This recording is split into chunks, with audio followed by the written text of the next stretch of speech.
The War of the Worlds, by H. G. Wells. Book 1. The Coming of Martians. Chapter 7. How I Reached Home. For my own part, I remember nothing of my flight except the stress of blundering against trees and stumbling through the heather. All about me gathered the invisible terrors of the Martians. That pitiless sword of heat seemed whirling to and fro, flourishing overhead before it descended and smote me out of life. I came into the road between the crossroads and Horsell, and ran along this to the crossroads. At last I could go no further. I was exhausted with the violence of my emotion and of my flight, and I staggered and fell by the wayside. That was near the bridge that crosses the canal, by the gasworks. I fell and lay still. I must have remained there some time. I sat up, strangely perplexed.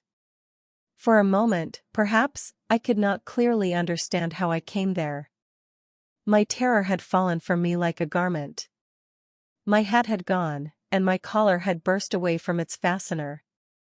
A few minutes before, there had only been three real things before me: the immensity of the night and space and nature, my own feebleness and anguish, and the near approach of death. Now it was as if something turned over, and the point of view altered abruptly. There was no sensible transition from one state of mind to the other.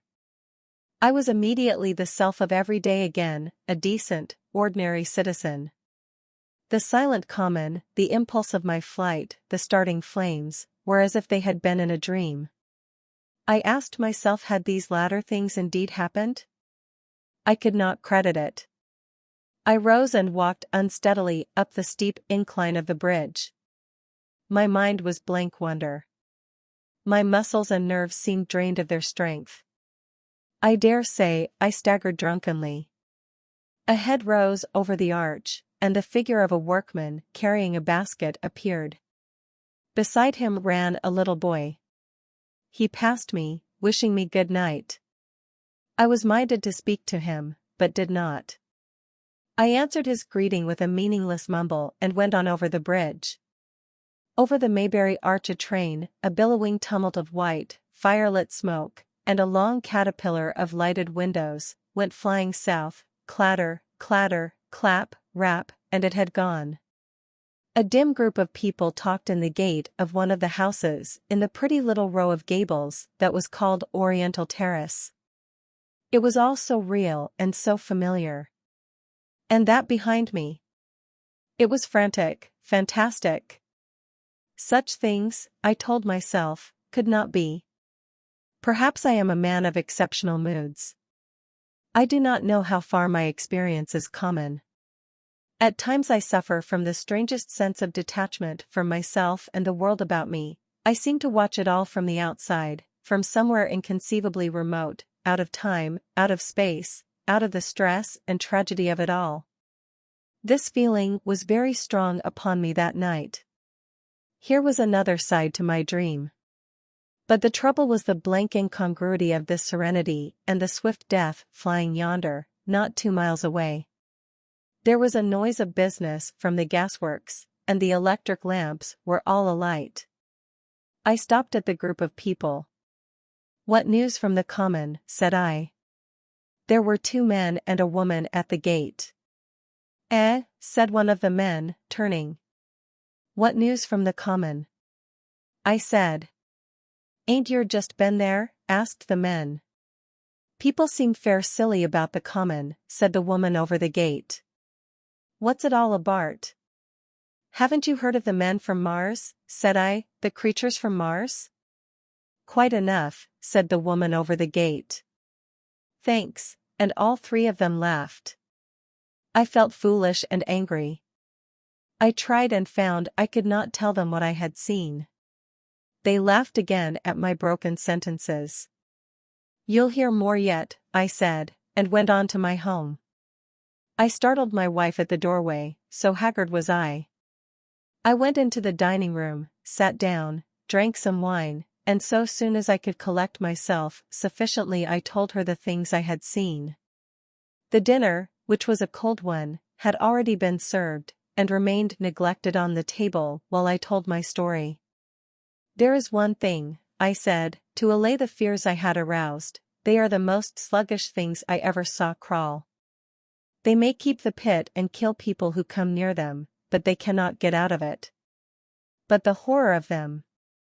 "Don't, dear," said my wife, knitting her brows and putting her hand on mine. "Poor Ogilvy," I said. "To think he may be lying dead there." My wife at least did not find my experience incredible. When I saw how deadly white her face was, I ceased abruptly. "They may come here," she said again and again. I pressed her to take wine, and tried to reassure her. "They can scarcely move," I said. I began to comfort her and myself by repeating all that Ogilvy had told me of the impossibility of the Martians establishing themselves on the Earth. In particular, I laid stress on the gravitational difficulty. On the surface of the Earth, the force of gravity is 3 times what it is on the surface of Mars. A Martian, therefore, would weigh 3 times more than on Mars, albeit his muscular strength would be the same. His own body would be a cope of lead to him, therefore. That, indeed, was the general opinion. Both the Times and the Daily Telegraph, for instance, insisted on it the next morning, and both overlooked, just as I did, 2 obvious modifying influences. The atmosphere of the Earth, we now know, contains far more oxygen or far less argon, whichever way one likes to put it, than does Mars. The invigorating influences of this excessive oxygen upon the Martians indisputably did much to counterbalance the increased weight of their bodies. And, in the second place, we all overlooked the fact that such mechanical intelligence as the Martian possessed was quite able to dispense with muscular exertion at a pinch. But I did not consider these points at the time, and so my reasoning was dead against the chances of the invaders. With wine and food, the confidence of my own table, and the necessity of reassuring my wife, I grew by insensible degrees courageous and secure. "They have done a foolish thing," said I, fingering my wineglass. "They are dangerous because, no doubt, they are mad with terror. Perhaps they expected to find no living things, certainly no intelligent living things." "A shell in the pit," said I, "if the worst comes to the worst, will kill them all." The intense excitement of the events had no doubt left my perceptive powers in a state of erethism. I remember that dinner table with extraordinary vividness even now. My dear wife's sweet anxious face peering at me from under the pink lampshade, the white cloth with its silver and glass table furniture, for in those days even philosophical writers had many little luxuries, the crimson-purple wine in my glass, are photographically distinct. At the end of it I sat, tempering nuts with a cigarette, regretting Ogilvy's rashness, and denouncing the short-sighted timidity of the Martians. So some respectable dodo in the Mauritius might have lorded it in his nest, and discussed the arrival of that shipful of pitiless sailors in want of animal food. "We will peck them to death tomorrow, my dear."